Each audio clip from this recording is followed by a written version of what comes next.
Can your university sanction you for what you do off campus? Should they even be able to do that? Let's discuss that right now.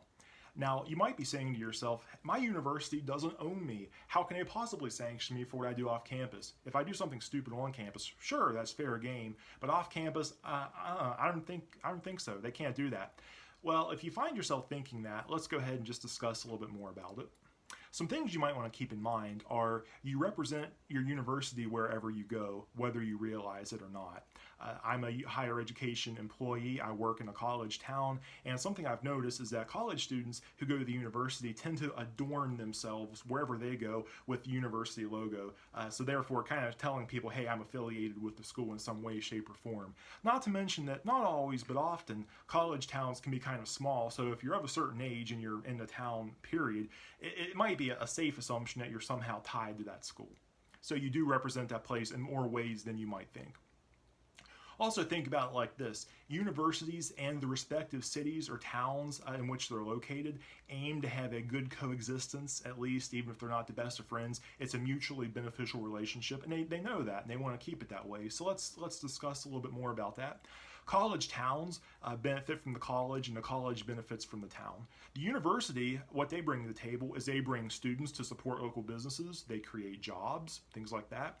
The town, what does the town supply to the university? Amenities. If a university is located out in the middle of nowhere, it might not be as appealing to students. If you don't believe me, go look on ratemyprofessor.com. One of the things under university ratings that they ask about is the surroundings of the school. And if a school is located in the middle of nowhere, sometimes that school may not be as appealing to students. They may not want to come there. Of course, some students, it's funny because some students think that if there aren't 800 restaurants and 400 bars and 3 clubs and who knows what else all around the school that they're really lacking. But you'll find that some schools are remotely located, and unless a student really just is looking for that, it may not be as appealing to some students. So this is a mutually beneficial relationship, and the university and the town do know that. That being said, though, sometimes college students can get kind of a bad rap. And if you don't believe me, again, go do a poll, go talk to some people, ask them what comes to mind when you say the word college students. Now, I love students, and that's one reason I work in higher ed. If you go and poll 10 random people off the street, I guarantee you'll probably hear a few negative things. And whether or not that's fair, we could debate that all day. But college students do have some quirks, and I will openly admit that. College and college towns, full-time residents, sometimes they might have to deal with things from students, everything from like students parking all over the place and blocking driveways. When I was an undergrad, one of my professors was the mayor, and he told me in a given week he dealt with a handful of just parking complaints. Students would just park wherever they want. They block people's driveways and do all kinds of obnoxious things, and they'd have to deal with that. And it got on the locals' nerves in a very bad way. Now that probably in the grand scheme of things is kind of minor, but especially at a larger university, maybe in bigger cities, sometimes students can be very disruptive. There can be a lot of noise, there can be even crime that goes along with that. So sometimes students and their behavior in a town is not welcomed, especially because of the way they conduct themselves. Universities do want to keep a positive relationship with the town at large. So what we're going to do is I'm going to try to make this not too boring, but we're going to take a sneak peek here at a few student codes of conduct from a sample of various universities. I know if you're perusing YouTube, there's nothing at all more exciting I could possibly bring to the table than talking about codes of conduct from random schools. But we'll try to keep this lighthearted, and we'll try to keep it quick and painless. All right. So Monmouth University, their criteria for evaluating whether or not they need to act on a student's behavior off campus is, we'll take a real quick peek.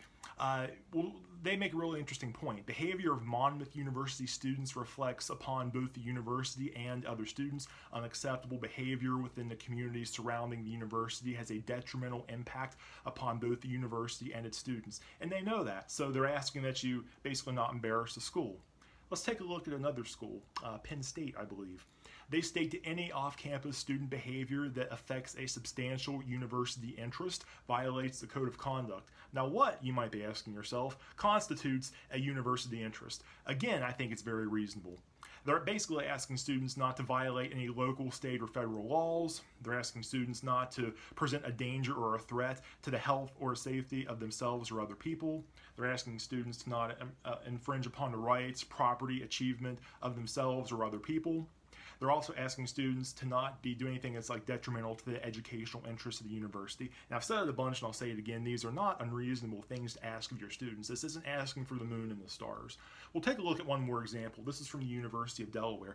Now, they make an interesting assertion. They say that, among other things, certain off-campus circumstances that become known to the Office of Student Conduct, such as an article appearing in a paper or a story broadcast on the news, can be acted upon, among other things. And this is interesting too, because they realize that if a student at the University of Delaware does something and it's all over the news, that could be a huge embarrassment to the school, and they want to obviously keep that to the bare minimum.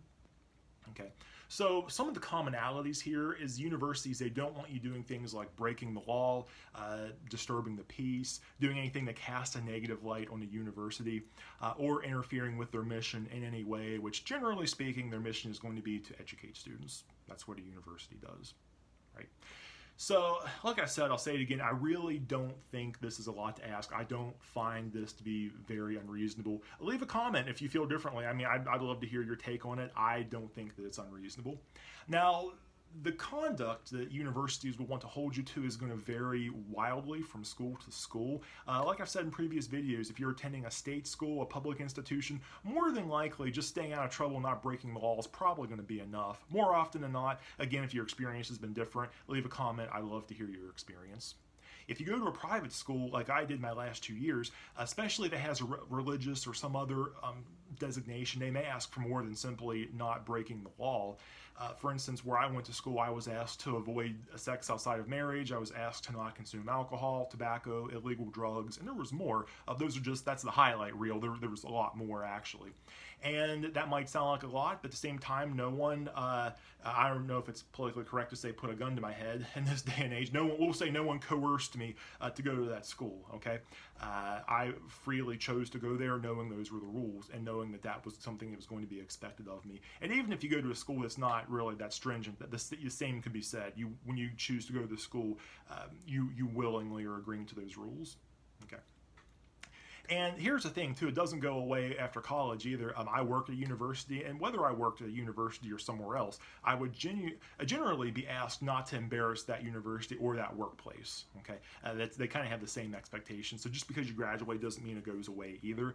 Now, the thing about a university is if you feel that it's very constricting, if you feel that it's overbearing, if you feel that they really strongly are asking too much from you, the 4 words I would have for you are vote with your dollars. When you go to a university, we have this lovely little thing called tuition, and you're forking over thousands upon thousands of dollars each semester. Okay, so if you feel the school really is super oppressive, you may want to reevaluate, is that a place where I want to stay?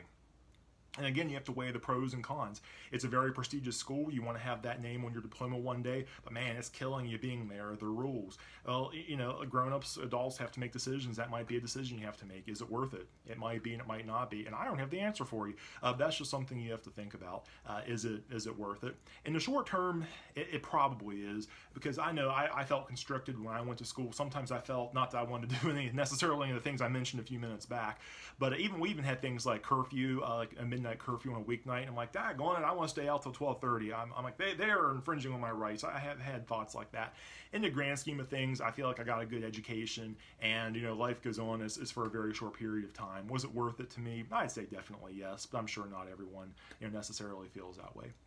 So hopefully this has been insightful, and hopefully this has given you a little bit of maybe an alternate point of view of why a university can sanction your behavior off campus. Because I teach a welcome to such and such school, because again, I don't disclose the university where I work. I teach kind of a welcome class for the freshmen every fall, and every fall there's someone who's amazed to learn, oh, hey, if I get in trouble in the community, not only might I go to jail and get a civil infraction, but I might be in trouble with the university. And I have to explain that every year. And some students get it in some protest all the way.